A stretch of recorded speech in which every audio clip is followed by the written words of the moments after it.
Hello friend, আসসালামু আলাইকুম। রাব্বি রান্নাঘর 715 আপনাদের সবাইকে স্বাগতম। আজকে প্রথম রোজা, এই জন্য আমরা অনেক রান্না বান্না আছে, কি কি রান্না করে আপনাদের সাথে শেয়ার করব। তো আমাদের ভিডিওটা শুরু থেকে শেষ পর্যন্ত দেখবেন, তা আমাদের সাথেই থাকুন। কড়াই গরম হয়ে গেছে, এবার তেল দিয়ে দিব বুট রান্নার জন্য। এবার তেল গরম হয়ে গেছে, এলাচ, দারচিনি, লবঙ্গ, তেজপাতা, কালো লবঙ্গ দিয়ে দিলাম, পেঁয়াজ, কাঁচামরিচ। এখন এগুলো ভালোভাবে ভেজে নিব, নাড়া দিয়ে দিব। এখন আমি জিরে দিয়ে দিব কয়েকটা। পেঁয়াজ ভাজা হয়ে গেছে, এবার লবণ, জিরা বাটা, হলুদের গুঁড়ো, রসুন বাটা, আদা বাটা, লঙ্কার গুঁড়ো। আমি কাঁচামরিচ দিয়ে দিয়েছি, এই জন্য আমি লঙ্কা গুঁড়ো সামান্য দিব। এবার নেড়ে নিব। এবার আলু দিয়ে দিব। বুটের জন্য দেখুন আমি আলু ছোট ছোট করে কেটে নিয়েছি। এবার আমি বড়া ভাজার জন্য আমি মশলা মেখে নিব ডালের ভিতর। তেরি কালার ডাউলের ভিতর এখন দিয়ে দেব লবণ, জিরা বাটা, রসুন বাটা, আদা বাটা, হলুদের গুঁড়ো, লঙ্কার গুঁড়ো। আমি আগে কাঁচামরিচ পেঁয়াজ নিয়েছিলাম। এবার এটা ভালোভাবে মেখে নিব। দিয়ে দিব আলু, ধনিয়া পাতা কুচি দিয়ে দিয়েছি। এটা ভালোভাবে মেখে নিব। মাখানো শেষ, পেঁয়াজ ডাউল আলু কষানো হয়ে গেছে, আর পানি দিয়ে দিব বুট। তো এই যে আমার আম্মু পেঁয়াজের জন্য তেল গরম করতে দিয়েছে। যে আলুর চপ দেখুন, আমার আম্মু আলু ভর্তা যেইভাবে করেন ওইভাবে মেখে নেবেন। এই যে গোল গোল করে করতেছে, এই যে দেখুন। আগে প্রথম রোজা, মানুষকে ইফতার দেওয়া লাগবে, এই জন্য আমার আম্মু সকাল সকাল কাজে নেমে গেছে। তেল গরম হয়ে গেছে, এবার বেগুনি চপ ভেজে নিব।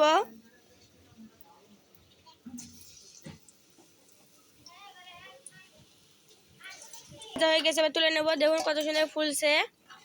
আর আমি বেসম, এই যে লবণ, হলুদ, গুঁড়ো মরিচ, কালি জিরা দিয়ে আমি 5 মিনিট মেখে রাখছিলাম। মেখে রাখলে ওইটা বেগুনি ভাজলে ফুলে ভালো, আপনারাও মেখে রাখবেন। দিয়ে দিব, এই যে বেসমের সাথে ভরে নিতেছে। আমি এইভাবে সবগুলো বেগুনি ভেজে নিব। দেখুন আমাদের বুট হয়ে গেছে, এবার নেমে নিব, ভেজে নিব। দেখুন আলু এই যে বেসমের মধ্যে ইয়ে করতেছে। উল্টে দিব। কড়াই গরম হয়ে গেছে, এবার জিরে দিয়ে দিব, পেঁয়াজ, কাঁচামরিচ। এবার এগুলো ভালোভাবে ভেজে নিব। আমি গিমে আলু ভেজে নিব। দিব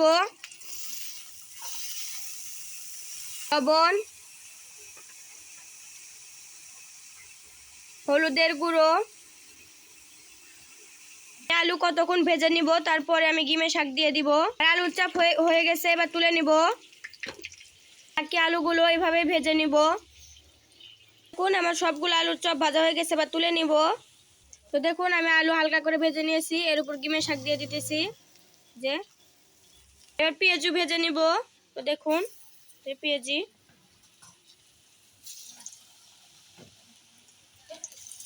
দিব। তো দেখুন এই পাশে হয়ে গেছে,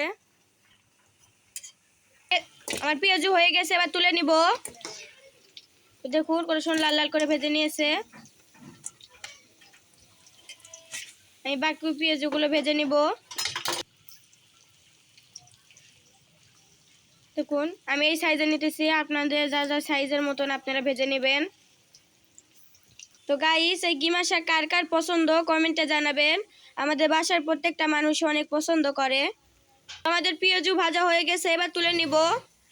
দেখুন আমাদের গিমা ভাজি হয়ে গেছে, নেমে নিয়েছি। এবার টাকি মাছ ভর্তা করবো, এই জন্য রসুন, পেঁয়াজ, কাঁচামরিচ ভেজে নিব। মরিচের মধ্যে জিরা, কালি জিরা দিয়ে দিব। কালি জিরা দিয়ে ভর্তা বানালে ভর্তাটা টেস্ট লাগে। ধনিয়া পাতা কুচি, এবার টাকি মাছও দিয়ে দিলাম। আর এটা ভালোভাবে ভেজে নিব। লবণ স্বাদ মতো, হলুদের গুঁড়ো, এবার তেল দিয়ে দিব পেঁয়াজ মরিচের মধ্যে, অন্য পানি দিয়ে দিব। এর মধ্যে এলাচ, দারচিনি, লবঙ্গ, তেজপাতা, এটা ভালোভাবে নেড়ে নেব। মাছের মাথায় দিয়ে আলু ঘাটির জন্য আমি মাছের ভিতরে সব মশলা দিয়ে দিব। লবণ, হলুদের গুঁড়ো, লঙ্কার গুঁড়ো, আদা বাটা, রসুন বাটা, জিরা বাটা। মাছের সাথে আমি সব মশলা মিশিয়ে নিয়েছি। আমার পেঁয়াজও ভাজা হয়ে গেছে। এবার মাছ দিয়ে দিব। এবার মাছ ভালোভাবে কষায় নিব। এই যে এখানে আমি আলু সিদ্ধ করে নিয়েছি, এই আলু দিয়ে আমি ঘাটি করব মাছের মাথা। এখানে মাছের মাথা আমি আলু পানি দিয়ে মিশিয়ে ওর ভিতর দিয়ে দিব। এখানে জাপানি মাছের মাথা নিয়েছি। তো গাইস, আমি সম্পূর্ণ রান্না আপনাদের দেখাতে পারবো না। ওইদিকে আমার ওই যে ইফতার দিব, ওগুলো কেটে নিব, সাজিয়ে নিব। তো আমি দুঃখিত। তো গাইস, এখন এগুলো করব, প্লেটে সাজাবো। এই যে ওইদিকে আমার আম্মু পেঁয়াজি সাজিয়ে নে, আমি এইদিকে তরমুজ দিয়ে দিব। আপনারা দেখুন কিভাবে সাজাই।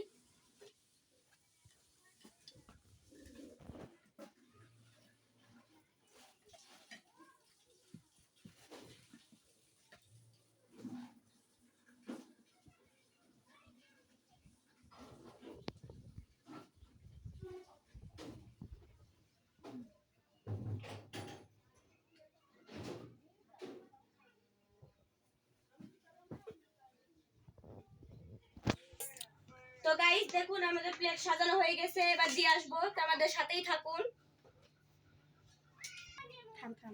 আমার আন্টি ঘরে দিয়ে আসবো, ঘরে ঘরে দিব, তো আমাদের সাথে আসুন।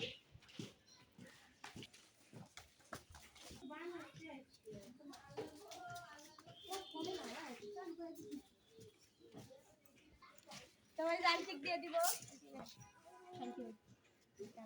ছোট বোনটা দিয়ে দিলাম।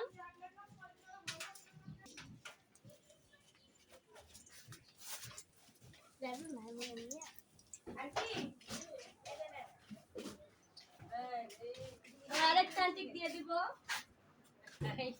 দিব। আরেকটা আপুকে দিয়ে দিব।